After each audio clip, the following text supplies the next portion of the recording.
Hello, assalamu alaikum everybody. Hope you're all safe, sound, and healthy. And I'm back when I thought I would still have some time.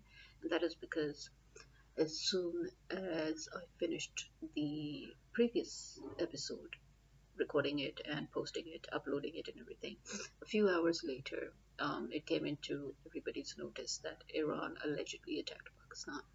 And people had to wait to see if that was in fact true because at first, they thought that this was just fabricated news. But then the um, statement given by our Minister of Foreign Affairs, um, and in other words, our Foreign Minister, the statement given by him, and then the charge d'affaires of Iran being called by the Ministry of Foreign Affairs in order to lodge a protest against Iran's illegal act, as I quote, that put things into perspective. That okay, because BBC, CNN also ran with the news. So yeah, okay, the attack indeed happened. Now Iran had just attacked Syria and Iraq one day before with similar claims that they were attacking militant groups, and now they suddenly decide to go and attack Balochistan in Pakistan, again claiming militants, but actually, who did they really get? They got children. They ended up killing children and they ended up destroying partially a mosque. So now we all knew that Pakistan was next in line for an attack. Remember, the US and the UK are literally forcing the world into a world war. But yeah, nobody I think expected Iran to attack Pakistan. But let me tell you one thing. The reason why Iran thinks it's okay to attack Pakistan is most probably because of the fact that Iran is extremely pissed off at Pakistan, as it is, because of what they've done to Imran Khan. Remember, Imran Khan was the only driving force in the Muslim world. He was the only person, the actually unanimously elected leader of the Muslim world, where all the countries were ready to ditch their problems with each other. They were ready to ditch their rivalry with each other, their disagreements, and they were forming a union once again. They were getting united. One of the biggest examples for which China suddenly is taking credit is the um, change in relationship between Saudi Arabia and Iran, which has never been good. This was all the efforts of Imran Khan. They all decided to unite under Imran Khan. The fact that Imran Khan was taking the Muslim world towards greater achievements, towards a strong united front, because and then suddenly he was removed obviously by America. This has pissed off a lot of Muslim countries that were actually ready to for once get together and forego their differences. So yeah, I would not be surprised that Iran decided that it was okay to attack Pakistan, to commit this violation of airspace. And that is because, according to Iran, Pakistan is no longer Pakistan. You understand? According to most countries in the world, Pakistan is no longer Pakistan. The army that claimed to be there for Pakistan, the army that claims every day that it is, securing the boundaries of Pakistan, it has just showed its failure once again. The fact that we are actually being ruled by the army and the army could not even protect Pakistan from a couple of missiles. That says a lot. Um, our army has just exposed itself to be one of the worst ever now in the world. But then you remember the army itself has indulged in so many terrorist activities in Pakistan, especially recently, that obviously now they wouldn't know left from right at the moment. They wouldn't know what's going on because they themselves are perpetrators of terrorist activities in Pakistan in order to push Pakistan towards a collapse. The fact that the rest of the world is now acknowledging this act of the Pakistani army, this treason committed by the Pakistani army, can be seen by this attack by Iran. Okay, it's as simple as that, as far as I can see. Because according to Iran and according to other countries, as I said before, this is no longer Pakistan. And Iran actually even states it that, Jaish al-Adl, the militant group that it alleges that it was basically aiming for. According to Iran, this group has been used by the CIA to commit terrorist activities or basically to encroach upon Iran's uh, land. So this is something again we're not new to. We do know that the so-called religious militant groups in Pakistan, in fact, have nothing to do with religion. They are just created, and given these names and proclaimed to be religious militants, but they are not at all religious in any way. They are basically mercenaries that have been put together, hired, trained, and nurtured by the CIA within Pakistan's soil. Remember how Imran Khan has always refused to allow American entry within Pakistan. He has always refused to allow NATO's entry within Pakistan. And you can actually understand that this is one of the basic reasons. The fact that America has had militant groups that it has homegrown in Pakistan, you know, that they have native, naturalized criminals and spies and terrorists that they have been nurturing in different countries that they call allies.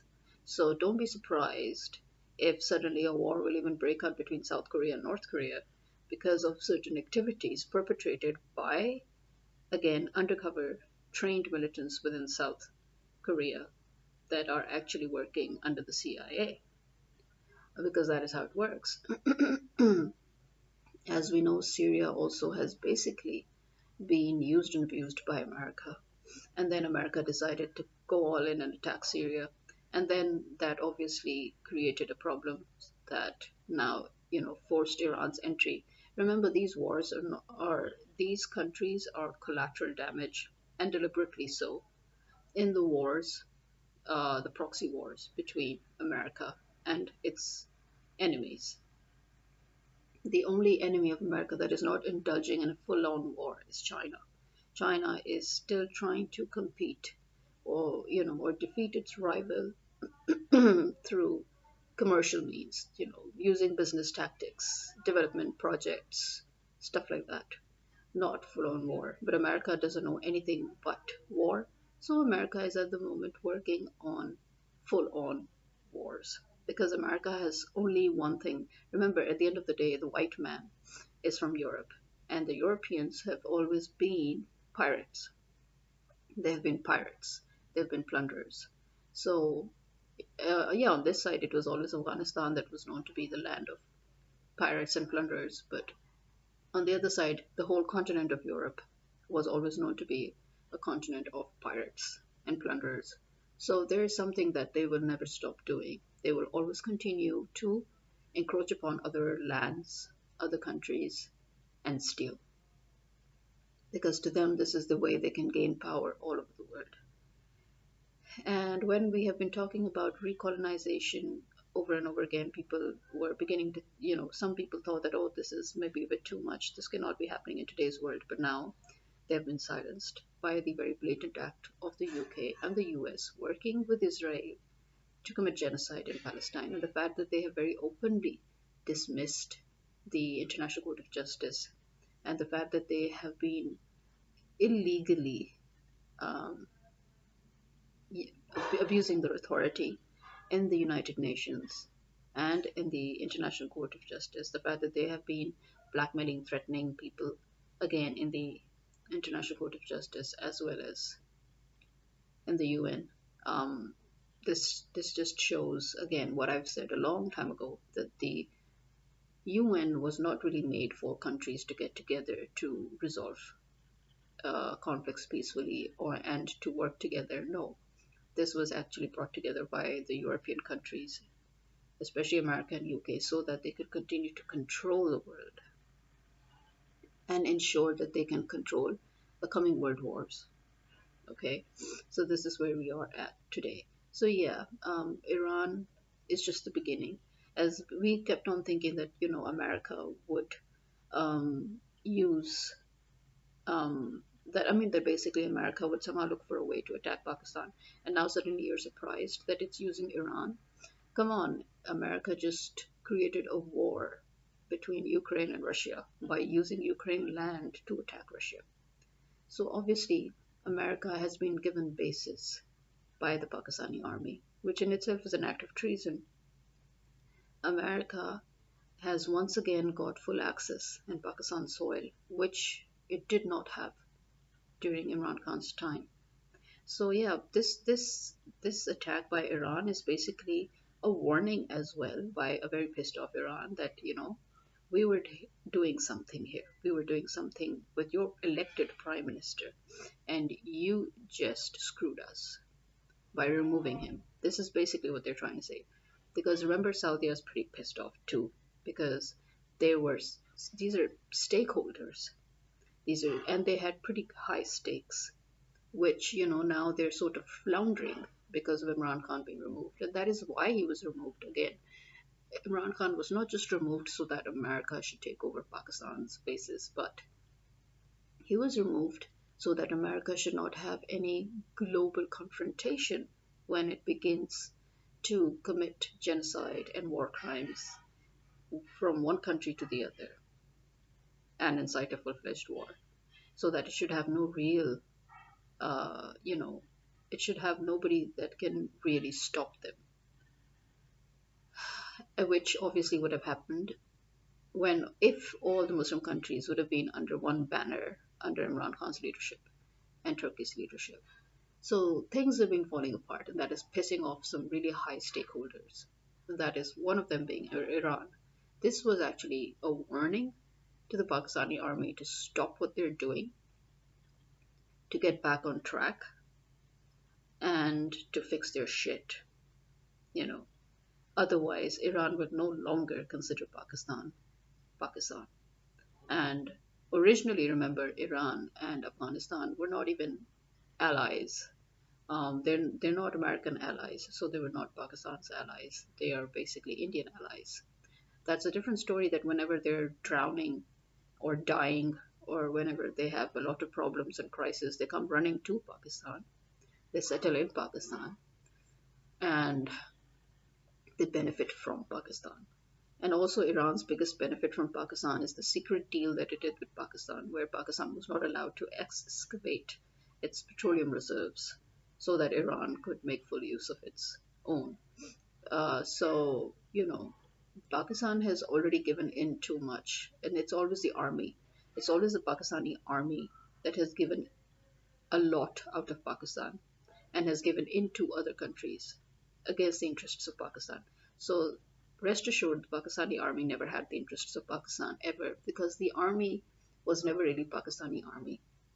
The army was basically forces that were planted in Pakistan by the British and later on operated on by America.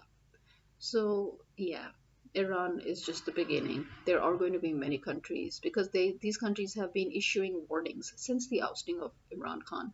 These countries have been issuing warnings. China, Iran, Saudi, you know, other Middle Eastern countries.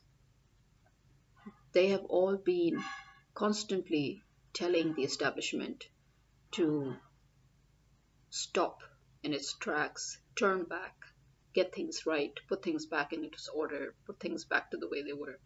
And because of their constant refusal to do so, they are now making themselves targets of the world. Because the world is seeing that Pakistan is being used by America.